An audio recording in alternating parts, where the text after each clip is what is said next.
चलिए, आप लोगों को आवाज मिल रहा है? सब लोग ज्वाइन कर रहे हैं, ज्वाइन कीजिएगा, फायदा मिलेगा आप लोगों को। चलिए, देखिए आप लोगों का अगला क्वेश्चन है।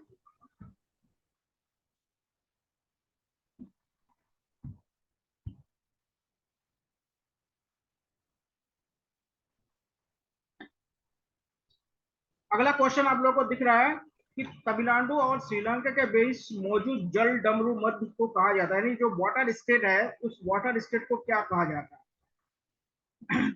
पहले समझ लीजिएगा ये होता क्या, पहले इसको भी थोड़ा सा जान लीजिएगा। ठीक है, क्या होता है, जो दो स्थल होता है, ये वाले को स्थल है और ये स्थल है, इसके बीच में जो जल धारा होता है या जल राशि होता है, उसको क्या है, इनको जो जोड़ने के लिए ये जो जल राशि होता है इसको क्या है, जल डमरू मध्य कहते हैं, या आपको क्या कहते हैं, वाटर स्टेट कहा जाता है। तो क्या कहा जाता है, वाटर स्टेट कहा जाता है, जल डमरू मध्य या वाटर स्टेट कहा जाता है। जो दो क्षेत्रों को क्या है, जोड़ने के लिए इसका इस्तेमाल किया जाता है। तो भारत और श्रीलंका के मध्य, ये भारत और श्रीलंका के मध्य आप लोग जानते हैं, जो यहाँ पे एक क्या है, बे है, या जिसको खाड़ी कहते हैं, जिसे पाक की खाड़ी कहा जाता है। पाक मतलब पाकिस्तान से नहीं है, पाक एक व्यक्ति था, अंग्रेज था, उनके नाम पे पड़ा है। पाक की खाड़ी क्या है, ये आपका इंडिया है और ये आपका श्रीलंका है। तो यहाँ पे देखिएगा, यहाँ पे जो खाड़ी है ना, इसको कहते हैं मन्नार की खाड़ी, मन्नार की खाड़ी, समझ लीजिएगा, यानी बे ऑफ मन्नार। और यहाँ पे जो खाड़ी है उसको पाक की खाड़ी कहा जाता है, और यहाँ से यहाँ श्रीलंका को जोड़ने का काम करता है।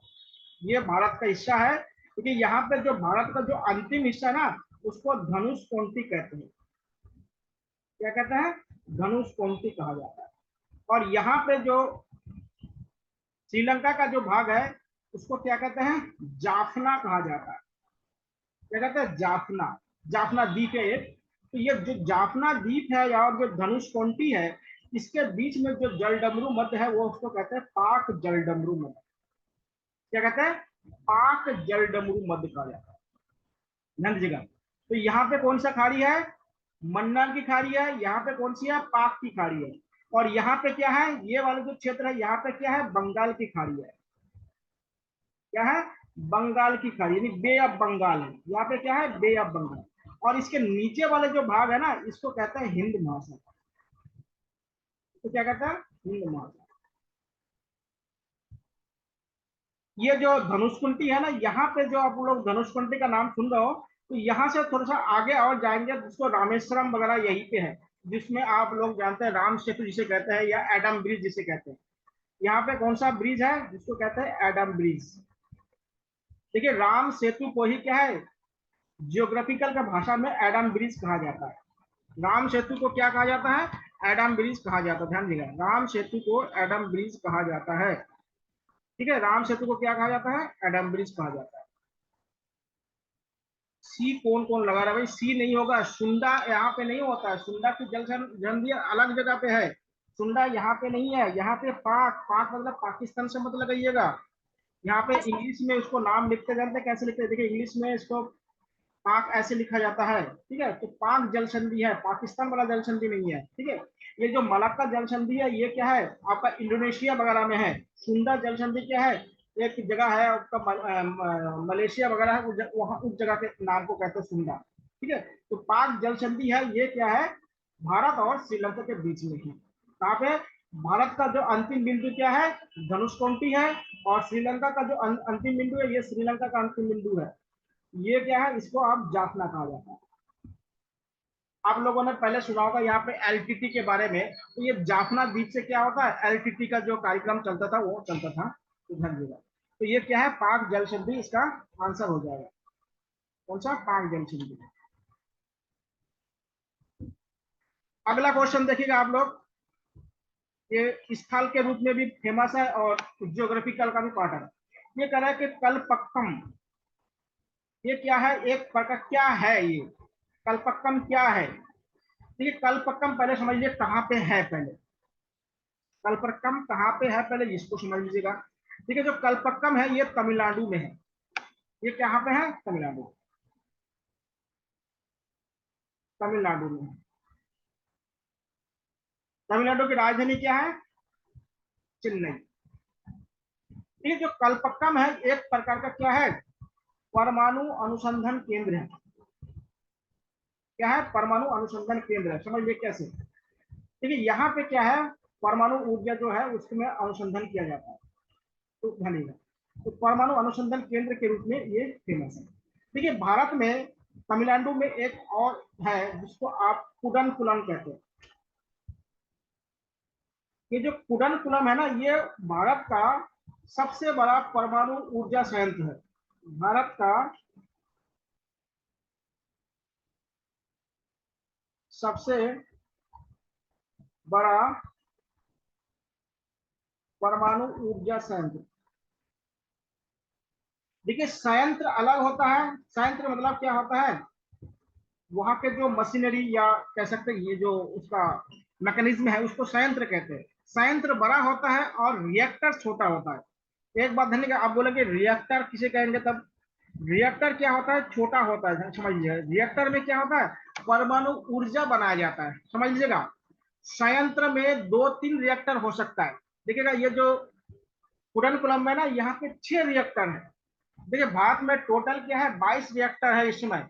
अगर रिएक्टर की बात किया जाए भारत में, तो परमाणु रिएक्टर भारत में कितना है? परमाणु रिएक्टर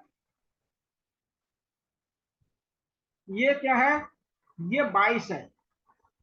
लेकिन जो परमाणु संयंत्र है ना वो कम है। परमाणु संयंत्र गिने चुने हैं। जैसे कैगा है, आपको बताया था कर्नाटक में है। रावत भाटा है, आपका बताया था कहाँ पे? रावत भाटा राजस्थान में है। काकरा पार कहाँ पे है? गुजरात में है। उत्तर प्रदेश में क्या है? नरोरा है। उसके बाद क्या है? महाराष्ट्र में आपका तारापुर या जैतपुर है। तो ये क्या है? संयंत्र है। और यहाँ पे अलग अलग क्या है? रिएक्टर होता है। और आप जानते हैं जो परमाणु बम या परमाणु ऊर्जा होते हैं, इसमें देखिए 2 तरह के क्या होता है?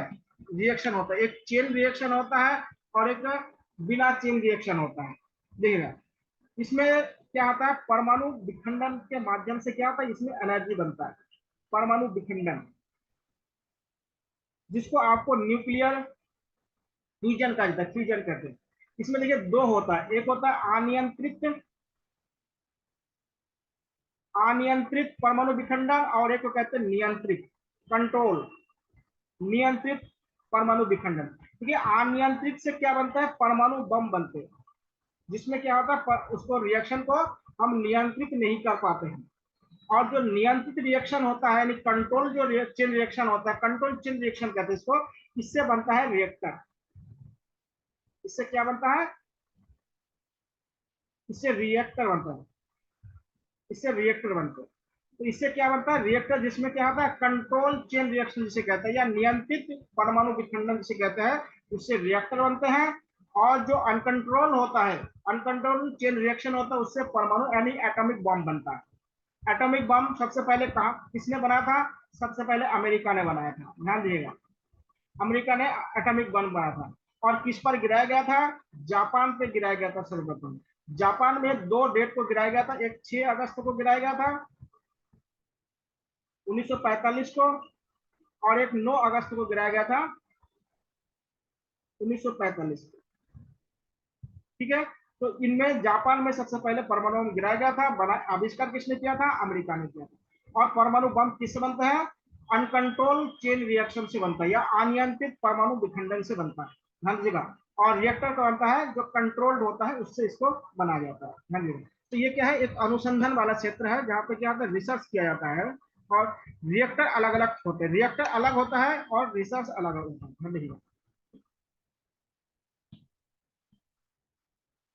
अगला क्वेश्चन देखिएगा आप लोग। भारत का सबसे बड़ा बॉक्साइट उत्पादक राज्य है। ये बॉक्साइट का जो प्रोडक्शन करता है सबसे बड़ा राज्य कौन सा है? ठीक है, बॉक्साइट से क्या बना जाता है आप लोग बता सकते हैं?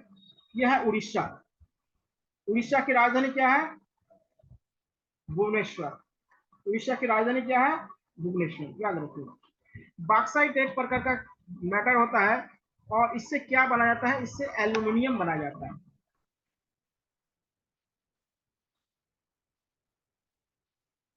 एल्यूमिनियम का नाम सुने होंगे आप। और इसको आजकल हरा पौधा कहा जाता है, यानी ग्रीन प्लांट कहा जाता है। अब बताइए ग्रीन प्लांट किस कहा जाता है, पहले समझ लिया। देखिए आजकल आप लोगों ने देखा होगा, जो शीशे के जो बनाता है ना, चैम्बर टाइप का आजकल जो बनाता है ना, उसमें लकड़ी का यूज नहीं करते। उसमें क्या है, एल्यूमिनियम के जो रॉड वगैरह होता है उसका इस्तेमाल करते हैं। आजकल आप लोग देखेंगे जो बड़े जो नए स्टाइलिश के जो जितने भी ऑफिस या घर वगैरह होता है ना, उसमें जो शीशे लगाए जाते हैं, नहीं उसमें क्या होता है, लकड़ी का इस्तेमाल नहीं किया जाता है। तो इससे क्या होता है, लकड़ी का बहुत ज्यादा बचाव हो रहा है। तो इसलिए क्या है, उड़ीसा में क्या होता है सबसे ज्यादा। अगर विश्व में देखा जाए तो ऑस्ट्रेलिया में सबसे ज्यादा क्या होता है, बॉक्साइट का उत्पादन होता है। भारत में उड़ीसा और विश्व में ऑस्ट्रेलिया। ध्यान दीजिएगा। तो इसको क्या है, हरा पौधा कहा जाता है, यानी ग्रीन ट्री कहा जाता है, क्योंकि ये ट्री को बचाने का काम कर रहे हैं। अगला क्वेश्चन देखिए, निम्नलिखित में भारत का सबसे पुराना तेल उत्पादक राज्य का नाम, मतलब सबसे पुराना तेल सबसे पहले किस राज्य से उत्पादन शुरू किया गया था। तो इसमें पेट्रोलियम के बारे में, तेल का मतलब क्या है, यहाँ पे पेट्रोलियम से मान लिया। तो ये क्या, आसाम। असम की राजधानी क्या है, याद रखिएगा, दिसपुर। असम की राजधानी क्या है, दिसपुर। ठीक है, यहाँ पे एक जगह है डिगबोई। यहाँ पे क्या है, सबसे पहले तेल का खदान खोदा गया था। तेल का खदान खोदा गया था, यानी माइनिंग की गई थी उसमें। लिए तेल का खदान कहाँ गया था, डिगबोई में खोदा गया था। डिगबोई कहाँ पे है, असम में। ठीक है, भारत में जो तेल का रिफाइनरी होता है, बहुत सारे रिफाइनरी होता है, लेकिन सबसे पहले क्या था, यहाँ पे रिफाइनरी लगाया गया था, डिगबोई में रखा गया।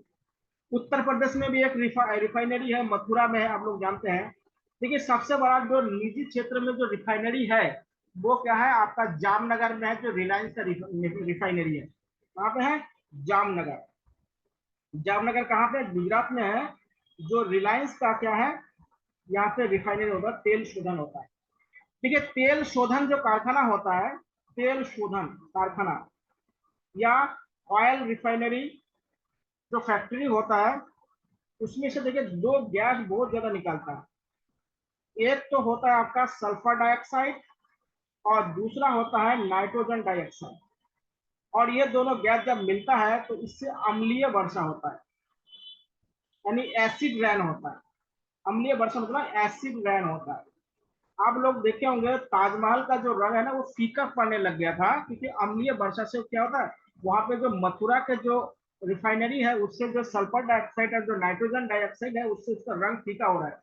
तो किसी भी जो मार्बल है ना, मार्बल जो संगमरमर होता है, उसमें एसिड डालने पर उसका कलर चेंज हो जाता है, या वो क्या होता है, वो फपोलेदार बन जाता है, वो बेकार हो जाता है। इसलिए किसी के घर में अगर मार्बल है तो उसमें कभी भी क्या है, एसिड मत डालिएगा, उसका मार्बल पूरा खराब हो जाएगा। तो आप जानते हैं ताजमहल किसका बना हुआ है, मार्बल का बना हुआ है। तो ये क्या है, अम्लीय वर्षा का कारण क्या है, आपका सल्फर डाइऑक्साइड और नाइट्रोजन ऑक्साइड, जो क्या होता है तेल शोधन कारखाने से बहुत ज्यादा निकलता है। हाँ जी। असम की राजधानी क्या है, असम में एक चीज और याद रखिएगा जो बहुत इंपॉर्टेंट है, यहाँ पे एक शहर है जिसका नाम है गुवाहाटी, जो असम का सबसे बड़ा शहर है। और यहाँ पे कौन सा मंदिर है, कामाख्या देवी मंदिर। देवी मंदिर जो सबसे फेमस मंदिरों में माना जाता है, जो क्या है था, ब्रह्मपुत्र नदी के किनारे बसा हुआ है। इस नदी किनारे बसा है, ब्रह्मपुत्र नदी के किनारे बसा हुआ है कामाख्या देवी मंदिर, जो सती का जी का जो अंग गिरे थे, यहाँ पे माना जाता है।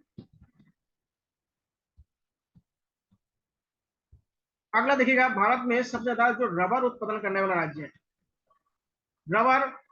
आपको पता है कि दो तरह के रबर होते हैं, एक आर्टिफिशियल रबर होता है और एक क्या होता है, मतलब जो नेचुरल होता है। तो देखिए यहाँ पे नेचुरल रबर की बात कर रहे हैं, प्राकृतिक रबर की बात कर रहे हैं, जो पेड़ के रस से बना जाता है, या उसके जो गोंद वगैरह होता है उससे बनाया जाता है, या उसको लेटेक्स कहा जाता है, लैक्टिस कहा जाता है, उससे बनाया जाता है। तो ये क्या है, केरल।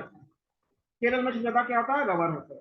आप जानते हैं, देखिए रबर का जो पौधा होता है ना, वो क्या होता है, जहाँ बारिश ज्यादा होता है वहां होता है, तो केरल साइड में बारिश ज्यादा होता है इसलिए होता है। केरल का जो राजधानी है तिरुअनंतपुरम है, आप लोग जानते हैं। केरल की राजधानी का नाम क्या है? तिरुअनंतपुरम है इसकी राजधानी। तिरुपुरम क्या है इसकी राजधानी है। और देखिए केरल को और क्या कहते हैं? मसालों का घर कहा जाता है, यानी हाउस ऑफ द स्पाइस। मसाला यहाँ पे बहुत ज्यादा होता है, इसमें ज्यादा क्या, ब्लैक पेपर यानी काली मिर्च। काली मिर्च के लिए फेमस है, ब्लैक पेपर के लिए यह फेमस है। ठीक है। जो पुर्तगाल या अंग्रेज लोग सबसे पहले जो आए थे, या यूरोप के लोग जो आए थे, यही काली मिर्च लेने के लिए आए थे। तो ये क्या है, केरल में है। और केरल में कौन सा फेस्टिवल मनाया जाता है? ओणम। केरल में कौन सा फेस्टिवल मनाया जाता है? ओणम फेस्टिवल मनाया जाता है, आप लोग जानते हैं, जिसमें नौका दौर होता है। क्या होता है? नौका दौर होता है। इसके केरल के बारे में इतना जान लीजिएगा। ठीक है, धीरे धीरे सारे क्वेश्चन जब करवाएंगे और भी बहुत सारे, तो सारे चीज को क्या होता है आपका एकदम फिर से रिवीजन हो जाएगा, ध्यान दीजिएगा। ठीक है, भारत में सबसे ज्यादा गन्ना की खेती सबसे ज्यादा कहाँ होता है? गन्ना, शुगर केन। ठीक, गन्ना की जो खेती होती है सबसे ज्यादा कहाँ होता है? उत्तर प्रदेश में। यहाँ पे सबसे ज्यादा क्या होता है? गन्ना की खेती होती है। लेकिन गन्ने की जो मिल है, जिसको शुगर केन मिल कहा जाता है, मिल सबसे ज्यादा कहाँ पे है? महाराष्ट्र में। खेती सबसे ज्यादा कहाँ होता है? कृषि यानी खेती सबसे कहाँ होता है? ये आपका उत्तर प्रदेश में है, नंबर वन पे है। और मिल सबसे ज्यादा कहाँ पे है? आपको पता है कि दक्षिण भारत में जो गन्ना होता है ना, वो क्या होता है, 18-18 महीने का होता है, या दो दो साल का होता है। और उत्तर भारत में जो गन्ना होता है 9-10 महीने का में गन्ना कट जाता है। और आप एक लोग जानते हैं उत्तर प्रदेश को क्या कहता है? चीनी का कटोरा कहा जाता है। चीनी का कटोरा यानी bowl of sugarcane. Bowl of sugarcane कहा जाता है। और विश्व में एक देश का नाम सुने होगा, क्यूबा। क्यूबा को विश्व में क्या है? चीनी का कटोरा कहा जाता है। चीनी का कटोरा विश्व में किसको कहा जाता है? क्यूबा को कहा जाता है, यानी bowl of sugarcane Cuba को कहा जाता है। और भारत में क्या है? उत्तर प्रदेश को कहा जाता है। और एक बात ध्यान रखिएगा, सबसे ज्यादा कृषि में अगर पानी की सिंचाई के रूप में अगर पानी इस्तेमाल होता है ना, वो गन्ने के खेत में होता है। यानी गन्ने के खेत में सबसे ज्यादा पानी का इस्तेमाल किया जाता है सिंचाई में। भारत में सबसे ज्यादा जो सिंचाई में पानी का इस्तेमाल होता है वो गन्ने की फसल में किया जाता है। आप लोग देखेंगे महाराष्ट्र साइड में क्या गन्ना बहुत ज्यादा होता है, वहां पे सूखे पत्ते हैं बहुत लंबे लंबे, तो उसमें क्या गन्ने के खेत के काम क्या होता है? सूखा पड़ता है। तो गन्ना क्या होता है? पानी को ज्यादा खींचता है, इसलिए क्या होता है उसमें सूखा पड़ने का काम होता है। ठीक है, तो शुगर केन क्या है? ज्यादा उत्तर प्रदेश में होता है, इसलिए उत्तर प्रदेश को क्या बाउल ऑफ शुगर केन कहा जाता है, bowl of sugar cane Uttar Pradesh को। और विश्व में आपका जो क्यूबा है, क्यूबा को कहा जाता है। अब ये कर्क रेखा भारत के किन किन राज्य से होकर जाती है, इसको भी समझ लिए, बहुत इंपॉर्टेंट क्वेश्चन है, सबके लिए इंपॉर्टेंट क्वेश्चन है। देखिए भारत में जो कर्क रेखा है, ये 8 राज्य से होकर गुजरती है। कितने राज्य? पहली बात याद रखिएगा, 8 राज्य। और इसमें बोला कि किसमें से होकर नहीं गुजरती है, तो ये उत्तर प्रदेश से होकर नहीं गुजरती, राजस्थान से गुजरती है, त्रिपुरा से, मिजोरम से। ये 3 राज्य तो ये हो गया। और आप देखिएगा गुजरात से, और 5 राज्य याद रखिए, गुजरात, मध्य प्रदेश, छत्तीसगढ़, झारखंड और पश्चिम बंगाल।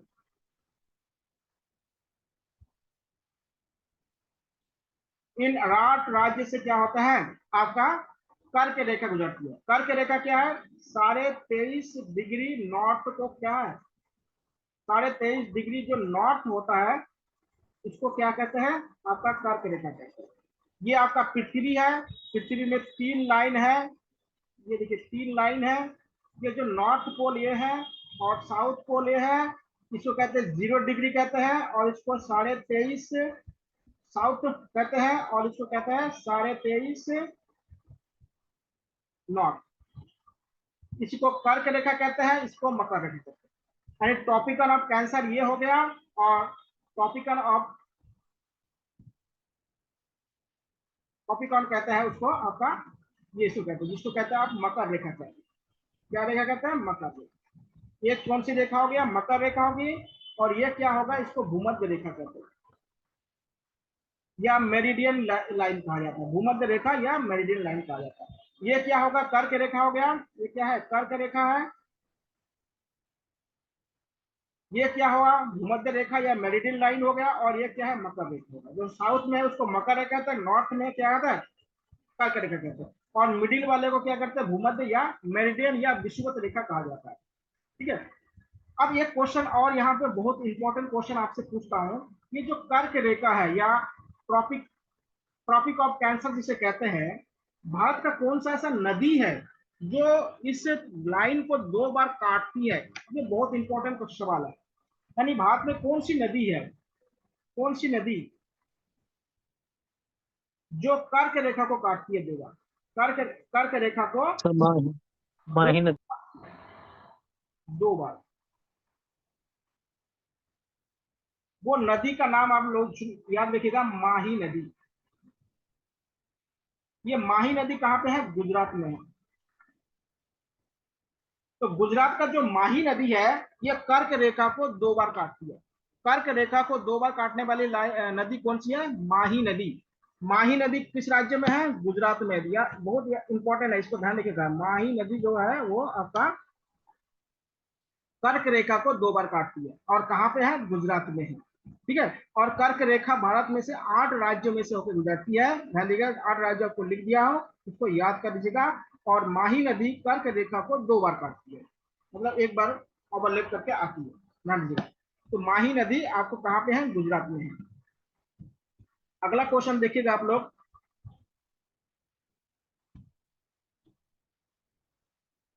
नागार्जुन सागर परियोजना, ठीक है, ये भी स्थल में आ जाएगा, आपका इंपॉर्टेंट स्थल में आ जाएगा। नागार्जुन सागर परियोजना किस नदी पर है? नदी का नाम पूछ रही है आप। ठीक है। नागार्जुन परियोजना क्या है? ये आपका साउथ इंडिया में है। साउथ इंडिया में आंध्र प्रदेश में है। आंध्र प्रदेश में है। और आंध्र प्रदेश में नदी का नाम है कृष्णा नदी। आपको बताया था जो कृष्णा नदी है, इसका उद्गम कहां से होता है? महाबलेश्वर से होता है। महाबलेश्वर कहाँ, किस जगह पे है? ये महाराष्ट्र में है। कृष्ण नदी कहां से निकलती है? महाबलेश्वर से निकलती है। अमरकंटक महानदी कहां से निकलता है? अमरकंटक से। महानदी कहां से निकलती है? अमरकंटक से। कोसी नदी कहां से आती है? नेपाल से आती है।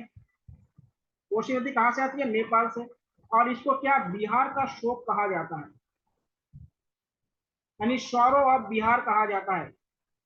सौरो ऑफ बिहार कहा जाता है। बिहार का शोक या बिहार का शौर्य। गंडक नदी भी नेपाल से आती है। गंडक नदी भी क्या है? नेपाल से आती है। तो कोसी और गंडक कहाँ पे? नेपाल से आती है। कृष्ण नदी क्या है? महाबलेश्वर से निकलती है। और महानदी क्या है? अमरकंटक से निकलती है। देखिए, महानदी पर एक और इंपॉर्टेंट चीज आप लिख लीजिएगा, यहाँ पर भारत का सबसे लंबी बांध है, जिसे आप हीराकुंड बांध कहते हैं। हीराकुंड बांध जो भारत का क्या है? सबसे लंबी बांध है। सबसे लंबी बांध डैम। भारत का सबसे लंबी डैम कौन सा है? हीराकुंड डैम है। और किस नदी पर है? महानदी पर है। किस नदी पर है? महानदी पर है। ध्यान दीजिएगा, ये किस नदी पर है? महानदी पर है। और महानदी का उद्गम कहां से है? महानदी का उद्गम आपका महाबलेश्वर, नहीं महाबलेश्वर कह रहा हूं, अमरकंटक। और कृष्ण नदी का महाबलेश्वर है। और गंडक और जो कोसी है, इसको नेपाल से है। और कोसी नदी को क्या कहा जाता है? बिहार का शोक कहा जाता है, स्वरो ऑफ बिहार कहा जाता है। स्वरो ऑफ बिहार कहा जाता है। अगला क्वेश्चन देखिएगा कि डेल्टा यानी सुंदरबन का जो डेल्टा है वो किन नदियों से बना हुआ है, यानी कहां पर है स्थित है, मतलब किन नदियों के बना है या कहां पर स्थित है, इसको बताया। ठीक है। सुंदर नदी का जो डेल्टा है, ये विश्व का सबसे बड़ा डेल्टा है। विश्व का सबसे बड़ा डेल्टा, याद रखिएगा। और ये क्या है? गंगा और ब्रह्मपुत्र नदी के डेल्टा कहते हैं, जो भारत और बांग्लादेश में स्थित है। जो भारत और बांग्लादेश में स्थित है। इसमें यहाँ पे जो वन है उसको सुंदरबन कहा जाता है। आपको पता है कि सुंदरबन को भी क्या है, विश्व विरासत स्थल में घोषित किया गया है। तो सुंदरबन कहाँ पे है? पश्चिम बंगाल है, बांग्लादेश, भारत के पश्चिम बंगाल में है और बांग्लादेश के क्षेत्र में फैला हुआ है। ठीक है, तो ध्यान दीजिएगा, गंगा और ब्रह्मपुत्र के जो डेल्टा है ये विश्व का सबसे बड़ा डेल्टा है। अगर आपसे पूछा जाए कि विश्व का सबसे बड़ा डेल्टा कौन सा है, तो गंगा और ब्रह्मपुत्र के डेल्टा को क्या है, विश्व का सबसे बड़ा डेल्टा कहा जाता है। ठीक है, गंगा और ब्रह्मपुत्र के डेल्टा को विश्व का सबसे बड़ा। आगे देखिए, बहुत ही एक इंपॉर्टेंट नदी है चंबल नदी। ये डाकुओं के लिए फेमस है, आप लोग जानते हैं डाकू, डाकू के लिए फेमस है। वो तो हमसे क्वेश्चन में नहीं पूछेगा, क्वेश्चन में पूछेगा भारत में जो बैटलैंड या कह सकते हैं कि अवनालिका, उसको हिंदी में अवनालिका कहते हैं और इंग्लिश में कहते हैं बैटलैंड, बनाने वाली नदी कौन सा है? तो चंबल नदी क्या है, अवनालिका या बैटलैंड बनाने वाला नदी है। भारत का एकमात्र नदी है, ध्यान रखिएगा। आप लोग अगर कभी उत्तर प्रदेश और मध्य प्रदेश के ग्वालियर क्षेत्र में अगर आप लोग गए होंगे तो ये नदी आपको दिखाई देता है। कहाँ है? उत्तर प्रदेश मध्य प्रदेश में अगर गए होंगे तो आपको ये नदी दिखाई देते हैं। ये जो नदी है ये क्या बहुत ज्यादा खड्ड बनाते हैं, क्योंकि डाकू के लिए फेमस क्यों है? क्योंकि डाकू लोग क्या होता है, इस खड्ड में क्या होता है, छिप जाते तो पुलिस को पकड़ना बहुत मुश्किल काम होता है। और ये उत्तर प्रदेश, मध्य प्रदेश और राजस्थान तीनों राज्यों में बहती है, इसलिए क्या होता है, पुलिस अगर एक राज्य से उसको भगाते तो दूसरे राज्य में पहुंच जाते हैं, तो उसको पकड़ना बहुत मुश्किल काम था। ध्यान दीजिएगा, तो चंबल नदी कौन कौन से राज्य में है? उत्तर प्रदेश, मध्य प्रदेश और राजस्थान। 3 नंबर सही हो जाएगा, उत्तर प्रदेश, मध्य प्रदेश और राजस्थान। ठीक है, ये जो नदी है ये मध्य प्रदेश से निकलती है। मध्य प्रदेश में एक जगह है धूपगढ़, धूपगढ़ से ये निकलती है और निकलने के बाद ये राजस्थान जाती है और राजस्थान से होकर बाद में उत्तर प्रदेश में आके यमुना नदी में मिल जाती है। चंबल नदी किस नदी में मिलती है? यमुना नदी में मिलती है, ध्यान रखिएगा, ये यूपी में आके यमुना नदी में मिल जाती है। और चंबल नदी पे ध्यान रखिएगा, यहाँ पे क्या है, जो घड़ियाल है, घड़ियाल संरक्षण क्षेत्र भी है। घड़ियाल, जिसको आप एलिगेटर कहते हैं, संरक्षण क्षेत्र भी है, इस नदी में किया जाता है। कौन सी नदी में? चंबल नदी में किया जाता है।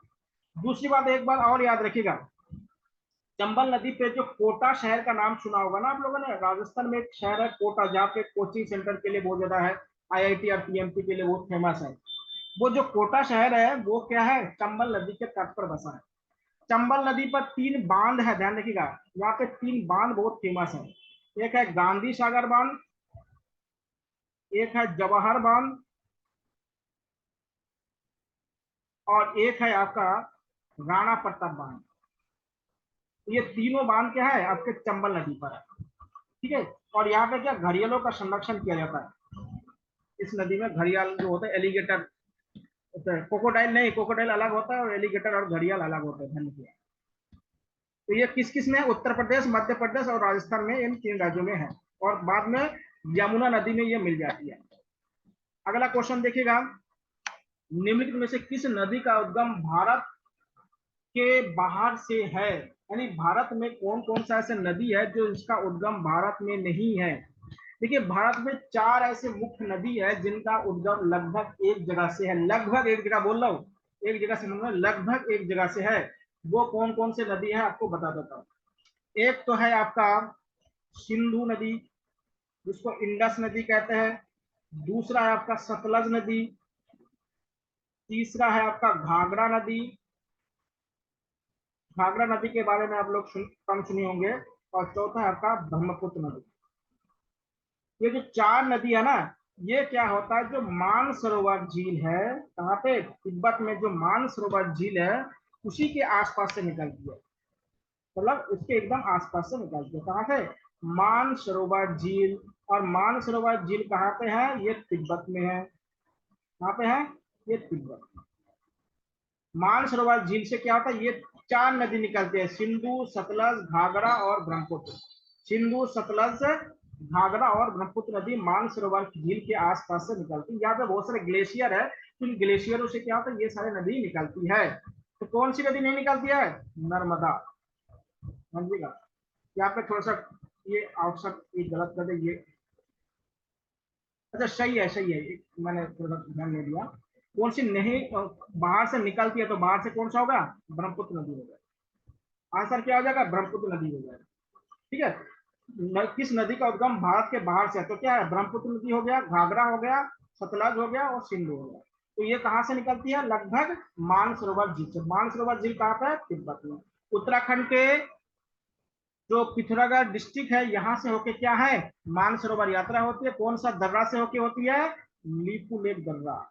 लीपू लेक पास से होके कहाँ जाते हैं, मानसरोवर जाते हैं, पैदल यात्रा यहाँ से होती है, ध्यान रखिएगा। तो यहाँ से होती है मानसरोवर यात्रा होती है। ठीक है, तो मानसरोवर से क्या है, 4 नदियां क्या होता है वहां से निकलती है, 4 रिवर क्या होता है वहां से निकलती है। आगे देखिए क्वेश्चन, कौन सा नदी डेल्टा नहीं बनाती है। डेल्टा अभी बता कि डेल्टा बनाने वाली विश्व की सबसे बड़ी नदी आपको बता दिया, सुंदरबन का डेल्टा। अब ये बोल रहा है कि कौन सी नदी डेल्टा नहीं बनाती है। देखिए भारत में 2 मुख्य नदी है जो डेल्टा नहीं बनाती है, वो है आपका नर्मदा और तापी। ठीक है, यहाँ पे नर्मदा तो दे रखे हैं, नर्मदा और जो तापी है या जिसको ताप्ती भी कहा जाता है, ये डेल्टा नहीं बनाती है, डेल्टा नहीं बनाती। अब बोलोगे डेल्टा क्यों नहीं बनाती है, देखिए क्या होता है कि इसका जो पानी का जो बहाव है ना, तेज है, लगभग हर जगह एक समान तेज है। इसलिए क्या होता है डेल्टा, देखिए डेल्टा का मतलब होता है जब नदी क्या होता है समुद्र से मिलती है, तो नदी का जो चाल होता है या रफ्तार होता है या जो बहाव होता है वो धीमा पड़ जाता है। तो धीमा पड़ने पर देखिए समुद्र का पानी क्या होता है, खारा होता है, नमकीन होता है, और नमकीन पानी क्या होता है उसमें उसकी डेंसिटी ज्यादा होता है। और जो नदी की पानी होता है ना उसमें खारापन कम होता है, वो क्या नमकीन नहीं होता है। तो जैसे ही क्या होता है, जो मीठे पानी नमकीन पानी से मिलती है, तो जो नदी में जो गाद होता है, गाद मतलब जो कचरा होता है जो नदी बहा के ले जाता है, वो क्या होता है लवण वाले पानी के कारण क्या होता है वो नीचे मिट्टी क्या नीचे बैठ जाता है। जब नीचे बैठ जाता है ना तो क्या होता है, नदी क्या होता है अलग अलग भागों में क्या होता है वो वितरित हो जाता है। तो ऐसे क्षेत्र को डेल्टा कहा जाता है। लेकिन जो नर्मदा और तापी नदी है ना, देखिए ये जो नदी है ना, ये नदी भ्रांस घाटी या रिफ्ट वैली से होके बहती है। रिफ्ट वैली मतलब आपको बताऊंगा, 2 पहाड़ी के बीच के जो खड्डे होते हैं, मान लीजिए एक पहाड़ी है और एक पहाड़ी है, इसके बीच में जो आपका नीचा जो निम्न भूमि होता है या जो गड्ढा होता है ना, उसको रिफ्ट घाटी कहते हैं। उसको क्या कहता है, रिफ्ट वैली कहा जाता है या भ्रांस घाटी कहा जाता है। तो ऐसे जगह से जो नदी बहेगी ना उसमें ढलान ज्यादा होता है, स्लोप ज्यादा होता है। जब स्लोप ज्यादा होगा ना तो इसमें जो प्रवाह होता है यानी जो नदी का जो फ्लो होता है वो तेज होता है। फ्लो क्या होगा, तेज होता है। इसलिए इसमें क्या था, और ये पहाड़ है, इधर एक पहाड़ है इधर एक पहाड़ है, तो पहाड़ों में क्या पत्थर होते हैं, चट्टान होते हैं, तो इसमें क्या होता है गाद कम पाया जाता है। गाद मतलब जो अपशिष्ट पदार्थ होता है वो कम होता है। जब गाद कम होगा तब ये समुद्र से मिलेगा ना, तो उस प्रकार से क्या होता है गाद वहां पे बैठ नहीं पाता। इसमें क्या होता है यहाँ पे क्या नहीं बनाता है, डेल्टा नहीं बनाता, बल्कि ये जो 2 नदी है ये क्या बनाता है, ज्वार नद मुख बनाता है। ज्वार नद मुख कहते हैं, या उसको इंग्लिश में जानते क्या कहता है, एस्चुरीज कहा जाता है। एस्चुरी कहा जाता है, एस्चुरीज कहते हैं। तो नर्मदा और तापी नदी क्या बनाते हैं, एस्चुरीज बनाते हैं। और भारत में बाकी जितने नदी है अन्य जो नदी है वो डेल्टा बनाती है। जो भ्रांस घाटी से या रिफ्ट वैली से बहेगी उनमें क्या होगा, गाद नहीं होगा और उसका फ्लो क्या होता है तेज होता है, इसलिए क्या होता है वो डेल्टा नहीं बना पाती है। तो नर्मदा और जो तापी नदी है वो डेल्टा नहीं बनाती है। और भारत का सबसे बड़ा डेल्टा कौन सा है, सुंदरबन का डेल्टा, जो आपका गंगा और ब्रह्मपुत्र नदी का डेल्टा के नाम से जो फेमस है। अगला क्वेश्चन देखिएगा, गोदावरी नदी निम्नलिखित में किस राज्य से निकलती है। गोदावरी नदी, देखिए गोदावरी नदी दक्षिण भारत की सबसे लंबी नदी है, पहली बात है। दक्षिण भारत का सबसे लंबी नदी, और इसी में नासिक शहर है। नासिक शहर में क्या होता है, कुंभ मेला होता है। कुंभ का आयोजन किया जाता है। ध्यान दें। और ये महाराष्ट्र से निकलती है। महाराष्ट्र में एक जगह है त्रम त्रम्बकम। त्रम्बकम नामक एक जगह है, वहां से क्या होता है आपका गोदावरी नदी निकलती है। और ये दक्षिण भारत की क्या है सबसे लंबी नदी। तो कौन सा हो जाएगा आपका महाराष्ट्र हो जाएगा। आंसर क्या हो जाएगा महाराष्ट्र हो जाएगा। महाराष्ट्र की राजधानी क्या है मुंबई, आप लोग जानते हैं। अजंता एलोरा की गुफा कहाँ पे है महाराष्ट्र में। हाँ जी। अगला क्वेश्चन देखिएगा। भारत का सबसे बड़ी मीठे पानी का झील, मीठे मतलब जिसको फ्रेश वाटर लेक कहा जाता है, क्या कहते हैं फ्रेश वाटर लेक। देखिए भारत का सबसे बड़ा फ्रेश वाटर लेक है आपका वुलर। वुलर कहाँ पे है कश्मीर में। डल झील भी कहाँ पे है कश्मीर में है। लोकटक कहाँ पे है मणिपुर में है। चिल्का कहाँ पे है उड़ीसा में। ये लोकटक में समझ लीजिए, यहाँ पे देखिए इस झील के ऊपर एक नेशनल पार्क है। उस नेशनल पार्क का नाम बता सकते हैं आप केबुल लाम जाओ नेशनल पार्क। जो केबुल लामजाओ नेशनल पार्क है ना, ये क्या है आपके मणिपुर में है और लोकटक झील के ऊपर तैरता है। लोकटक झील के ऊपर क्या है तैरती रहती है।